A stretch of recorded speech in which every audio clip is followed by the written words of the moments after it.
Bonjour et bienvenue sur cette vidéo. Aujourd'hui, après la théorie sur le Pentium 4 Willamette, on passe en pratique. Donc en fin de vidéo, je vous fais voir une carte mère et c'est la carte mère que je dispose, ça tombe bien. Une P4PE XTE de chez Asus avec un chipset 845PE. Donc si vous avez bien suivi, le 845PE permet de relier le Pentium 4 à de la DDR. La DDR qui fournit donc 2,1 gigaoctets par seconde de bande passante. A noter que cette carte mère a la particularité de pouvoir être overclockée sur un bus de 400 MHz, c'est-à-dire 3,2 gigaoctets par seconde. Il faut bien sûr de la PC 3200, ce qui est le cas là.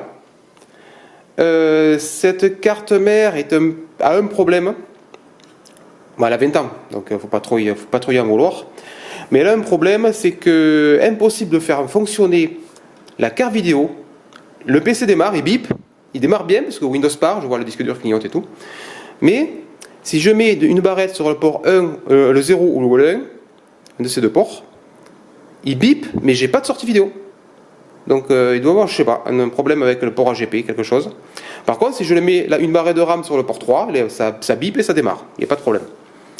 Donc je vais tester avec une seule barrette. De toute façon, c'est une grosse barrette de 1 giga. 1 gigaoctet à l'époque, c'était déjà énorme. On parle de 2002, je vous rappelle. Ça a 20 ans. Donc je vais installer Windows XP sur cette carte mère. Pour rappel, le chipset qui est là, le Southbridge, il ne gère pas les ports SATA. Donc on va brancher ça en IDE pour le lecteur DVD et installer Windows XP depuis le lecteur DVD. Et bien sûr le disque dur qui sera aussi en IDE. Ça tombe bien, j'ai un disque dur IDE. Il est un peu fatigué, mais au pire des cas, je pourrais utiliser une petite carte comme ça qui permet d'émuler un port IDE avec une SD card. Mais je préfère utiliser le matériel d'origine, bien entendu. Donc je vais vous faire voir comment installer Windows XP sur ce genre de vieille machine. C'est assez facile. Et j'ai déjà flashé le BIOS en version 1009, pas d'origine, c'était 2006, pour supporter les derniers processeurs que j'aimerais bien tester. Notamment, j'ai mis un Northwood, un Pentium 4A. On fera les tests bien sûr avec le Willamette, puis le Northwood A. Et bien sûr, j'ai d'autres processeurs comme un Pentium 4C ou le Pentium 4E Prescott. Mais je ne pense pas que ça fonctionne avec un Prescott, mais comme ils en font mention dans le changelog du BIOS d'une référence de Prescott, j'aimerais bien tester. Donc on testera si le Prescott fonctionne. Mais bon, assez parlé, je branche tout ça et je démarre le PC et on essaye d'installer Windows XP dessus. Voyant vert, je la démarre avec les ciseaux. J'ai mis dans le lecteur Windows XP. Ce qu'on entend, c'est le disque dur qui est en train de mourir. Il va partir au bout d'un moment. Voilà, il est parti. Pause vite fait. Est-ce qu'on voit? Je vais vous rapprocher un petit peu pour mieux voir. Voilà.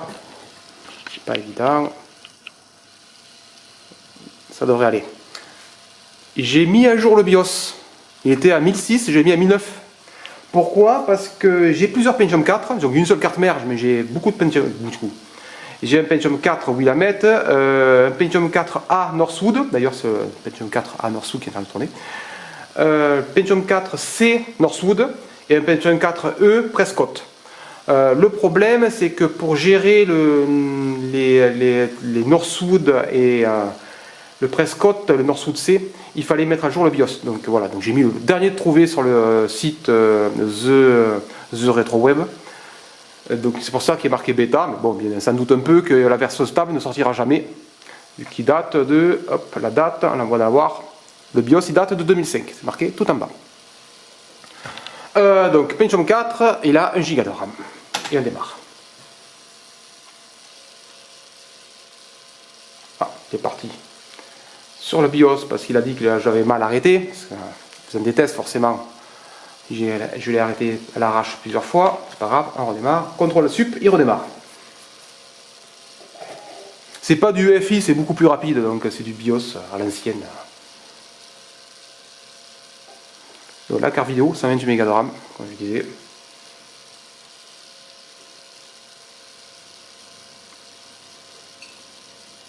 il boot.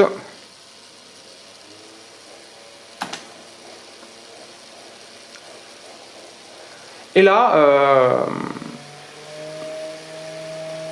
j'espère que ça parasite pas trop la vidéo, mais le lecteur CD, ben, c'est truc d'époque. Ah oui, je n'installe pas par une clé USB parce qu'il ne peut pas booter sur la carte mère, c'est pas booter sur une clé USB, bien entendu. Sinon, j'aurais installé avec USB. Donc c'est pour ça que j'installe Windows depuis un CD, à l'ancienne. D'ailleurs, je ne sais pas où j'ai mis mon CD de Windows XP, j'ai dû en télécharger un et le graver. De bol, j'ai encore un graveur, mais... Donc c'est très long à ce niveau-là, donc il va passer tous les drivers en bas là. Et je vais le laisser finir et je vous reprends dès qu'il a fait cette partie. Bon, l'installation de Windows XP, elle était c'était pas très compliquée.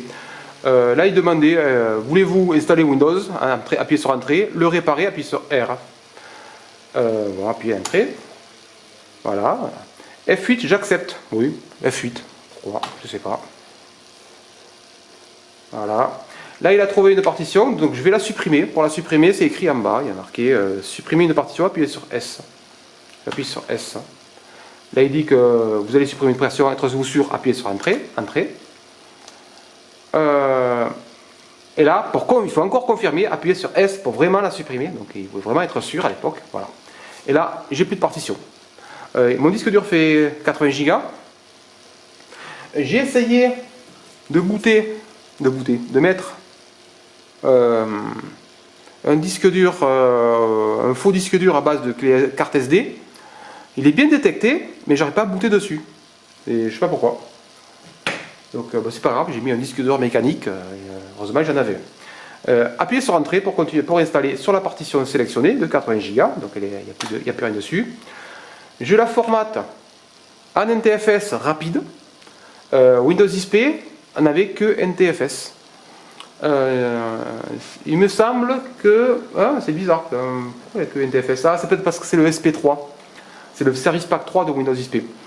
Parce qu'il me semblait qu'à l'époque, on pouvait choisir la FAT32. Donc, peut-être erreur de ma part, mauvais souvenir.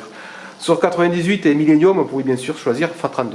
Donc, NTFS rapide, parfait. Formater un LAN, ça va prendre 2 heures et ça sert à rien. Parce que, de toute façon, le disque dur fonctionne très bien. Il fonctionne très bien. Vous avez vu le bruit qu'il fait au démarrage? Non, il ne fonctionne pas très bien. Mais il n'a pas d'erreur. Donc, il n'a pas de cluster, il n'a pas de problème.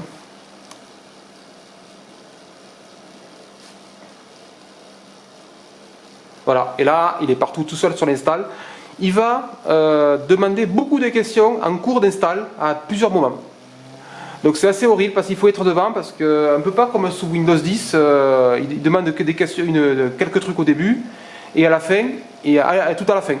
Là, il va demander tout au long de l'installation des trucs. Donc je vais vous reprendre au fur et à mesure. Après une éternité, il est arrivé à la fin de ce truc, de cette copie de fichier. On est loin d'avoir fini l'install et surtout ne pas retirer le CD parce qu'il va en avoir besoin tout le long encore.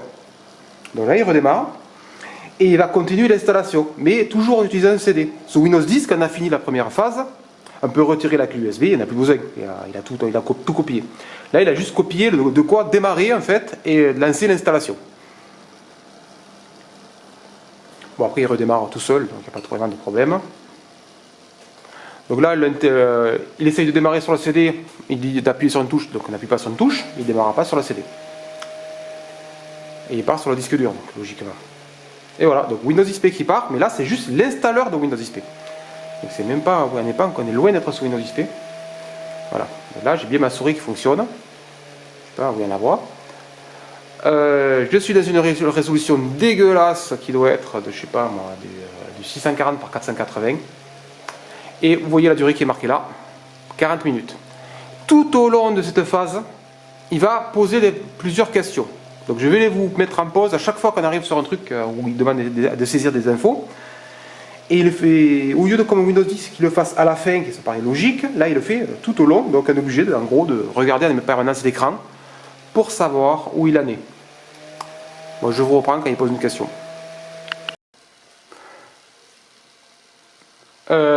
Premier truc qu'il demande à 33 minutes.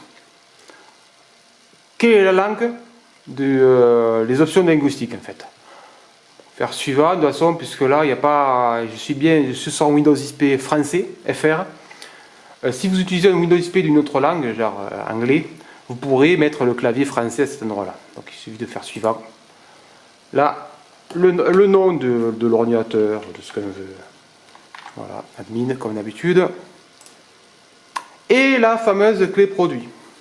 Bon là, il suffit de taper la clé produit et de faire suivant. La clé produit. Bon, j'ai trouvé un code qui marchait. Il demande le nom de l'ordinateur, le mot de passe, il n'y a pas besoin comme d'habitude. Hop. La date. C'est bizarre cette date. Pourquoi il me met une date en janvier? Bon, c'est pas bien grave. Mais... Ok, suivant. Voilà, on est reparti et je vous reprends quand il redemande des questions. Voilà. 30 minutes. Voilà, on va la date. À l'heure, le temps restant. Il demande la configuration réseau. Donc là, on peut rentrer sur notre adresse IP ou faire du DHCP. C'est par défaut. Il n'est pas relié à Internet, donc on laisse par défaut. Suivant. Workgroup, c'est un classique, on peut laisser par défaut, mettre le réseau que vous voulez. Je vous déconseille de mettre un PC Windows XP sur votre réseau ou sur Internet, bien entendu. Du point de vue sécurité, aujourd'hui c'est une passoire. Il faut mieux mettre les jeux dessus, par les USB, tout ça. Et on est reparti pour un certain temps. Le PC vient de redémarrer, certainement arrivé à la fin de l'installation. Je n'étais pas devant le PC donc j'ai pas vu. On va voir ça de suite.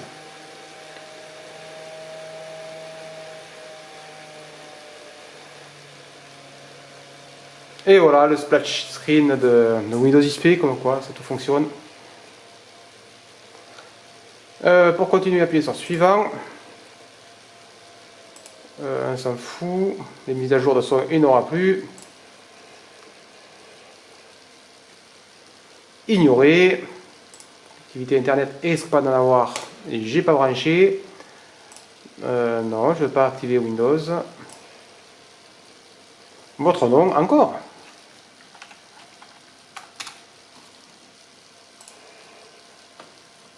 Truc qui sert à rien.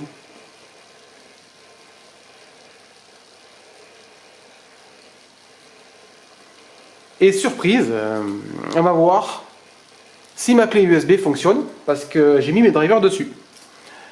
Et s'il faut des drivers sur clé USB pour installer le port USB, c'est un peu bête. Voilà, donc vous retrouvez cette espèce d'horreur de Windows XP. Magnifique. C'était quand même super laid à l'époque. Non, pas de visibilité. Je lance l'explorateur de fichiers.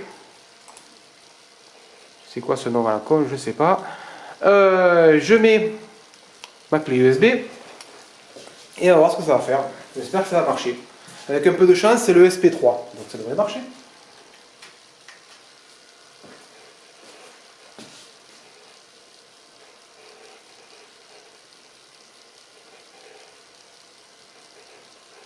Bon, il a détecté le driver. Oh, ça marche. Donc de mémoire, c'était soit le SP2, soit le SP3 qui avait ajouté le support de l'USB 2. Mais la bonne nouvelle, c'était sur mon SP3, ça fonctionne. Donc je peux installer mes drivers sans me prendre la tête. Voilà, donc j'ai mis quelques trucs. Donc le premier truc à installer, bien entendu, driver chipset. Passant ça, ben, ça ira pas loin. Et ensuite, le BIOS j'ai déjà installé, donc je disais c'est le 19 avec AFlash, qui est un programme qui tourne sur MS-DOS. Driver chips, j'installe ces drivers, donc je vais installer celui-là en premier, puis celui-là, qui est le driver de la carte, la SIM 600 GT. Et normalement, tout sera fonctionnel. Bon, je vous retrouve juste après ça. Après l'installation des drivers, donc j'ai enfin la bonne résolution de l'écran. Puisque c'est un écran, bon, il a un certain âge, avec une résolution assez particulière, mais c'est un écran de mémoire 16 dixièmes. Donc les drivers, ça fonctionne très bien, il n'y a pas de problème.